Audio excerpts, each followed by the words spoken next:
All right, and finally, Sunday Night Football. We've got the Aaron Rodgers Bowl. It is the Green Bay Packers going to the Pittsburgh Steelers. God, do I wish this game were being played in Lambeau. Just the atmosphere would be so electric. But it'll still be a big game for both teams as they are currently both in the lead of their divisions. So this is obviously a major game for both the standings in the NFC and the AFC and their divisions respectively. And this just feels like, you know, this is a hard game to pick. I mean, Green Bay, they're the least convincing number one seed in football, in my opinion, that I've seen in a long time. That struggled out a win against the Cardinals last week and needed a 61-yard franchise record field goal to get it done. And the Steelers are coming off, a very tough loss against Joe Flacco, Joe 2.0, and the Cincinnati Bengals. And Aaron Rodgers is going to be absolutely on one for this game. He's going to be so fired up that this should be, must-see television. If you weren't already considering Sunday Night Football every week to be must-see, this is the one you got to tune in for, because this is just a game that's real hard to pick. The Bears fan in me says pick the Steelers because I've been keeping a close eye on the Packers so far this year, and I haven't been very convinced outside of the big Week 1 win against the Lions. But if the Lions and Packers played today, I think the way both teams are playing, that could have been a very different result. And the Steelers are going to be looking to get right after dropping one that they felt like they should have won last. They should have won last week. Rodgers is playing. He's not playing at an MVP level, but he's certainly playing the best that he has since he had that MVP season back to back. If that made sense, what I just said. But yeah, I'm definitely leaning Steelers here. Being at home, I think, and 3-point underdogs, I would definitely take Steelers +3 at this point. But Mike, what are your thoughts on this one? And you know, are you thinking Steelers? Are you thinking Packers? Or is this a game where you're playing the total? Oh, right now I actually like the Steelers to cover this one.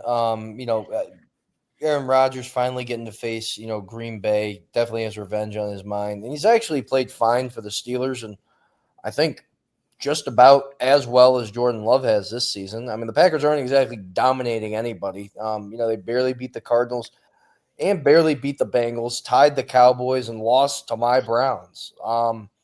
You're going to give the Steelers at 3.5. Maybe the Packers win this one by a field goal. Um, you know, right now, Steelers are off a bad loss. This is really a Mike Tomlin spot. You've got the narrative.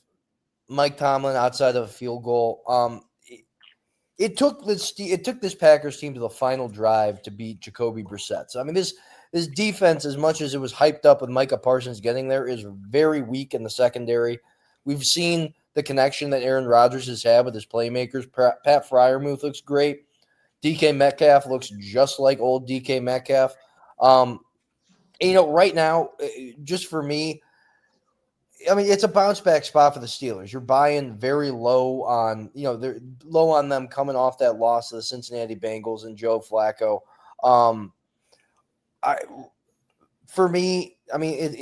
It's a middle of the pack Steelers or middle of the pack Packers defense that just allowed Jacoby Brissett to almost throw, 300 yards. I like him. I like Aaron Rodgers to throw over 1.5 touchdowns in this game. And yeah, give me the Steelers to cover. I'm not going to take a money line, but they very well could win this one outright. I think Packers are going to have some real questions after this one. It's crazy talking about a number one seed like this, but Christian, what are your thoughts on this game and where are you leaning? Yeah, I disagree with you guys. I'm going to go Packers easily win this game. Um, I as much as I don't trust the secondary of the Green Bay Packers, I do think Micah is still playing at a very high level. I've always had questions about the Pittsburgh offensive line, Broderick Jones, especially. Um, we'll see how the second year guys, Frazier and McCormick, handle Micah when they blitz him up the middle. Um, And, Aaron's always going to get the ball out quick. Again, I just think it comes down to the lack of firepower. You're going to be able to key in on DK this week. As good as Freiermuth played last week, I think you're seeing some level of inconsistency out of the tight end play. I think that's just from a lack of reps and experience with Aaron. So there's still some confusion. Again, I would have loved to see Aaron get into this facility a lot earlier than he actually did. Jonnu Smith into the facility a lot earlier than he actually was brought in. And maybe you have a little bit more cohesion offensively, because there's no reason they should have dropped that Cincinnati game. And this Packers game, I think one thing the Packers can do consistently is feed the rock to Josh Jacobs. And as long as he's healthy, I don't see that changing. We all know this is not the steel curtain, like Mike mentioned before a couple weeks ago. I think you can do plenty of damage on the ground against them. The chunk plays will be there. I like a touchdown for Josh Jacobs. I like a touchdown for Tucker Kraft.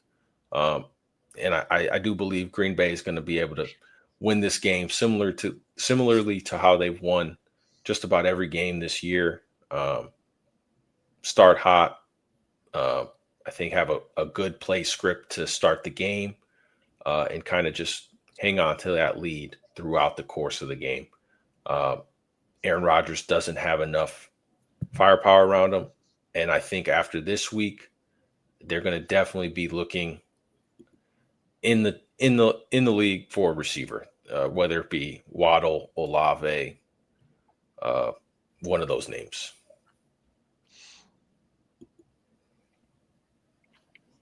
Turtle, what are your thoughts on this one as the final arbiter here? I'm with Christian. I like the Packers minus 3.5. Look, if you take a look at some of the data points that the supposed steel curtain has put out, we forget this was a team that gave up 32 points to the frickin' Jets, man. They gave up 32 points to the Jets and 33 points to Joe Flacco and the Bengals. They've had their spurts of a couple good games, like holding Drake May to 14 points in week 3. But in reality, I firmly believe this defense is a mediocre defense. And I'm with Christian. I think the Packers pass rush does have the ability to get after the Steelers offensive line. And, Aaron Rodgers has looked surprisingly mobile this year for being the ripe age of 41. But again, he looked that way against the Bengals on Thursday Night Football. This isn't the Bengals that he's playing. It's the Green Bay Packers in their front. Lucas Van Ness, I think, might be out for the Packers. Again, he's more of a depth piece with Rashawn Gary and Micah Parsons handling the defensive end duties anyways, but still something to keep an eye on. But I still think they'll have some success on defense. And yeah, I think Matt LaFleur is gonna be able to take advantage of the Steelers defense. So I think the Packers is the play here. They haven't played their best this season so far. I can agree with that, but I do think at some point they're going to have a game where they show the type of caliber of the team they are, and I think that could be this week against Steelers. And also, this worst uniforms of all time. This is going to be. We're going to see that. Is it the throwback one? Shitty, yeah, that shitty the Packers mustard throwback. It's going to be bad. Oh man, I was hoping just for they both got great uniforms. The classic, the most classic uniforms in the NFL, and they do this. Pathetic. Extra but it's not going to be as pathetic as just if I could hand out a ghost pepper pick, I would want to make Christian eat a ghost pepper when Jalen Ramsey has a game-winning interception on Jordan Love. That just Jalen Ramsey has not been. He's going to blow out. Is he going to blow out his hamstring? I'm not saying that he's been great. I'm just saying it's what's going to happen. Okay. That's another thing too. Those Steelers corners spot of the season here. But extra rest for the Steelers in this game also coming in makes a difference. Mini bye. These Steelers corners are geriatric, man. They're geriatric. They're octogenarians. Yeah. Slay and Ramsey at this point are a quarter of the players they once were. And those are their two best guys. I mean, they got absolutely cooked against the Bengals. Cooked. I know it's Jamar Chase and T. Higgins, but All right. even I don't- Yoshi, Stay on that what's even Jordan Ramsey- Yoshi Love Boss, even Yoshi Boss Ramsey was guarding? getting involved. Who's his matchup this week? Doesn't matter. Oh, It's going to be Jordan Love tossing it right to He's him. gonna guard. He Yeah, can't guard the Golden. biggest I know he point can't of the guard season. Golden. too Well, fat. maybe you bracket Golden over the top. You do have. With Well, I guess Miles no. Killebrew. That's right. Yeah. At first, I had a brain fart and thought that Minka was still on the Steelers, but he's not. So I was going to give a big roll tie, but yep, can't say that anymore. But no, there's definitely concerns for the Steelers defense as a whole, and it could be a big game for Josh Jacobs. But just something about the vibe feels like Aaron Rodgers gets his revenge again. Once again, he's playing the best football of his career since best football of his career, best football since he won that MVP back to back. Can't believe I'm handing this much credit to Aaron Rodgers, but when you're playing the Packers, it's a little easier to give that credit. But I any know last-minute thoughts on this one? it's widely documented that Mike Tomlin is good as an underdog of 3 points or more. Mike Tomlin's really good in that spot. I gotta feel like at this point that's baked into the line somehow. You know what I mean? Like it's so well documented how good Tomlin is in the spot that it's baked into the 3.5. That's just my thought. But I'm surprised one of you two didn't reference that trend with Mike Tomlin as an underdog. I But- think Mike did. I think Mike made mention. I did. It would be a Mike trend to pick. Taking Mike Tomlin. I he's- said taking Mike Tomlin outside of a field goal. Crazy. Yeah. I All will right, say that's it. over Go ahead. under 4.5 times Aaron Rodgers cusses out a teammate for doing something. Well, Broderick Jones almost flattened I'll him give in a over. touchdown. I'll never give celebration. Aaron Rodgers any credit, but that was ridiculous by Roderick Jones. That was just an insane thing to do to your 41-year-old quarterback when you're a 400-pound offensive tackle. And he has a bad Achilles tackling him from behind. That's exactly where you'd injure your Achilles on that. But good luck. Hopefully he's able to protect him here because, hey, if you couldn't tell by my analysis, I'm hoping for a Steeler win and some Rodgers revenge on Green Bay. But picking the lesser of two evils.